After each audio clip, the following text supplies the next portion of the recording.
Now I'd like to ask Annie Hernandez, who is one of our nutrition educators, to come forward and talk about another one of our programs that helps people be able to afford their food, take care of their daily lives in a better fashion, and reaches others as well. Thank you. Well, there's no way I can follow that and sound anywhere near as good as you guys did, so please bear with me.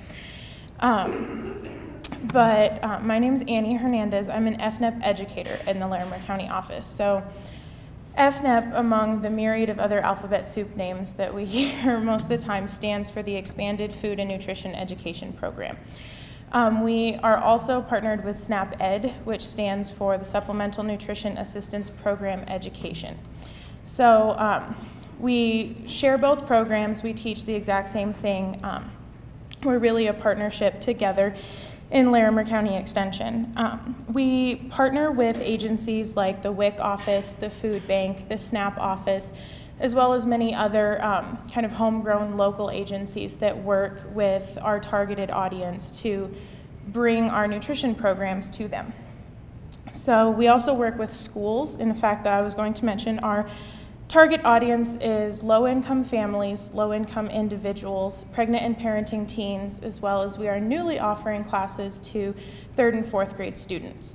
So we kind of have a broad spectrum now. It's something we're really trying to branch out into.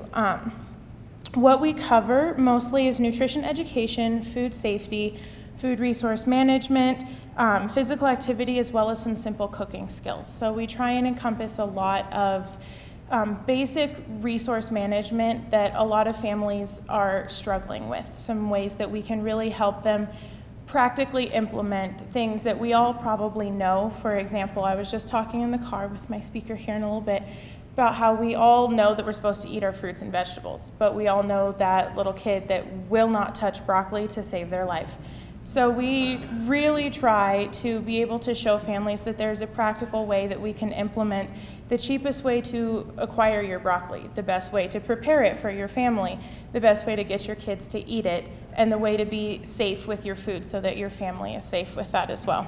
So these programs are based on a peer education model, which means that we hire people from the population that we're targeting. So me. We have 4 educators, including myself. Actually now 3. I am a bilingual educator, so I teach in English and Spanish across the county. Our other 2 educators teach primarily in English, but that's one of the things that I'm very proud of about our program is that we're bilingually accessible. So we really try and make that available to all of our participants. So the speaker I'm going to introduce you to, when I was asked to see if I had a participant who could speak about our program, it was really hard for me to narrow down one person because I hear stories on a daily basis of things that people have learned from our program, enjoy from our program, ways that it has really gotten to be involved for them. But part of the reason I asked Diane to do this is she is a perfect example to me of how sometimes life can be really difficult for us, and if we can find one thing that we can focus on to help our family, it's amazing how that can just kind of steer everything back on the right track. And so that's one of the things that I really value about our program is that we don't just talk about nutrition education. We're a resource also to our participants. I have binders full of resources in my office that I use on a daily basis, including the extension resources of where can people get a hold of the information that they need to help them get their life, to the place that they want it to be.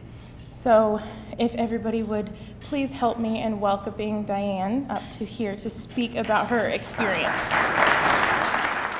Thank you very much. I appreciate being invited here. I was really actually quite surprised to be invited, and I appreciated it very much. I was very impressed by Annie's knowledge and enthusiasm when she was teaching her class. I don't mean to trump the previous speakers, but I do have 7 children, and about 5 years ago I became a single parent without really wanting to do that. So, and that's kind of where she was, coming from in the adversity that I had. some challenges that I needed to face, and I was having difficulty kind of pulling my life back together after that happened. And I just happened to have a friend who was in the WIC program. I had been in the WIC program in the past, but my youngest now is 6, so she doesn't qualify for that anymore. But my girlfriend was taking WIC, and she needed a ride to the class, and so she asked if I would mind driving her, and so I said sure, and it was only an hour, so I thought, well, hopefully I'll be able to stay. And Annie welcomed me into the class, and I was so very excited every week to be able to come and meet because of her knowledge, and in a way I felt that I had been broken after the experience that I had gone through, and I felt that I had forgotten how to be a mom. I had forgotten who I was and how to do the things that I grew up learning how to do because I was taught by my parents, but the circumstances made it difficult for me. So I was able to learn, again, food safety and shopping techniques to look for better, more manageable ways to feed a family of my size. Only 5 of them are at home now, but only 5, right? So it really helped me get my life back on track, and I would thank Annie, every time that we met, that she, was able to offer this to us, and I just very excited to know that there are other opportunities for learning because I enjoy learning, and I think that, it's great to be active. So I'm going to be talking to our previous speakers after we're finished here. So I'm not sure what else to say. I just know it was, a great experience for me, and it really helped me get my life back on track. And this was only just, within the last few months that I took this class, and I feel that I tell my children about it, and she gave me great resources for, recipes to make that were easy and inexpensive, and tips on, how to make sure that your house is stocked with inexpensive things, because we had a terrible habit of, going out to eat and feeling guilty because I don't want to feed my children McDonald's, but that was affordable and that was quick, and, but she's helped me find other ways to do that, and I appreciate it very much. So thank you very much for the opportunity to be able to tell everybody about my experience. Diane, thank you for sharing that with us. And one thing that often happens is once a person finds out about one part of what Extension has to offer, then they start learning about, oh, there are those money classes over there, or how about some information on gardening over here? And so it's very common that people do start to take advantage of other parts of Extension as well. And of course, we would invite your children to be 4-H members if they want to be.